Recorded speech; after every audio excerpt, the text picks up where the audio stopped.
Hi Stokies, it's Craigy here from the Bear Pit TV, and this is my preferred 11 for this Saturday's game against Leicester City. So coming off the back of that 0-0 draw against Southampton, there were a few things that were very, very obvious. Players like Whelan, Shawcross, Walters are so invaluable to the team, and often Whelan and Walters get a lot of stick, and it really, really frustrates me. I don't know why, but on Wednesday you saw their truest merit and the reasons why their Stoke City legends come out. They battled and ran their bollocks off. They were fantastic.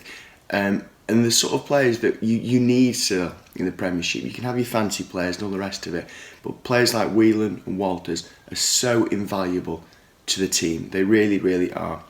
I appreciate they might not have the same skill as people like Shaqiri and Nautic in Bula, but they give you something which is so, so important, and without, you'd struggle in the league. You really, really would. And I hope a lot of people, and Whelan and Walters haters, so to speak, saw that on Wednesday and what they bring to the team.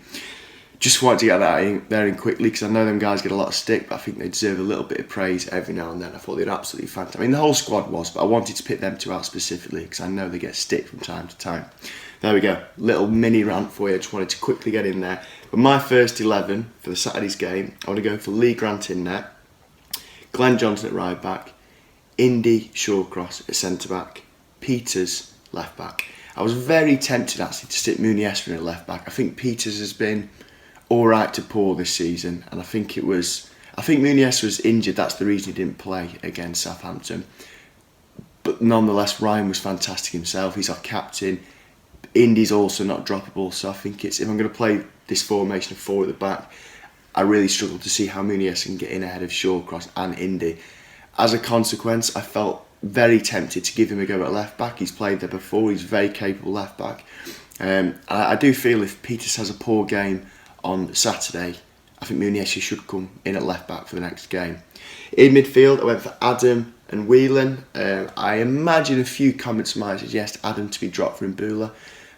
He had a shaky start on Wednesday, but I thought he'd come through and he's very, very solid and he worked his bollocks off, as did the team, Adam. I think there's no way he should be dropped. Whelan, as I've already mentioned, fantastic. When he's not in the Stoke City first 11, you really, really notice it. He gives the team stability, a bit of heart, a bit of leadership in midfield. He's fantastic, Whelan. If fit, he should always be in the first 11 for me. Moving forward, then I'm going to have Joe Allen just in front of them two. That's clearly his best position. We've tried to play him just in front of the defence before, maybe to accommodate other players like Bojan, but it just doesn't quite work. I can't put my finger on it, but when Allen is not behind the strikers, it just doesn't work. You don't get the best from him. Unlike when he is behind the strikers or behind the front three, that is when you see the best of him. And another little nod to Joe Allen on Wednesday. He was absolutely fantastic. He ran and ran and ran and ran. He was like two men. So not only does he give you that potential goal scoring threat, you'll get a little bee buzzing about the final third of the pitch, and he's absolutely amazing at that. And he's naturally, that is his position. If Joe Allen's fit, he plays behind the strikers and nowhere else. So moving on to the front three, I'm going to go, well, first of all, actually, Nautic is obviously out now for 3 games after that red card against Southampton. I've watched that red card challenge 1,000,001 times, and I think by the letter of the law, it is a red card. You can't really argue with the modern day football how it is. The challenge was above the ball, it was nearly above the knee. I don't think the challenge came in with too much aggression. I think if he'd have caught the play, which he did a little bit, it wouldn't have been the end of the world. I think he was going for the ball, but I think there's a tiny part of Arnie that wanted to catch the player as well. However, I think when the challenge went in, he had second thoughts and he tried to retract his foot, but it was just a little bit too late. I mean, letter of the law, it was probably a sending off, yeah.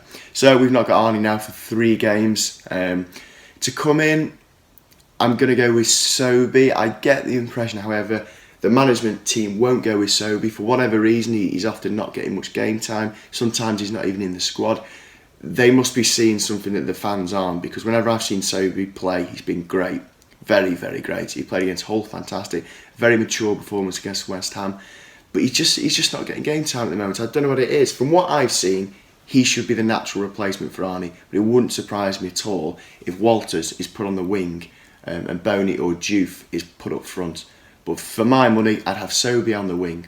to replace Arnie whilst he's out. In the middle, I'm going to go with John Walters, who again was amazing on Wednesday. He shows you exactly why he keeps getting in the team. He fights, makes a nuisance of himself, and he's a better footballer than people give him credit for. So for me, John Walters definitely should start up front. The final position for my first 11 is going to be Shaq. I honestly think if Arnie was fit, I would seriously consider dropping Shaqiri. I thought of all the players on Wednesday, he was by far the poorest. I know we had 10 men from the 22nd minute, but there's something that is so frustrating about Shaqiri. He's so weak on the ball.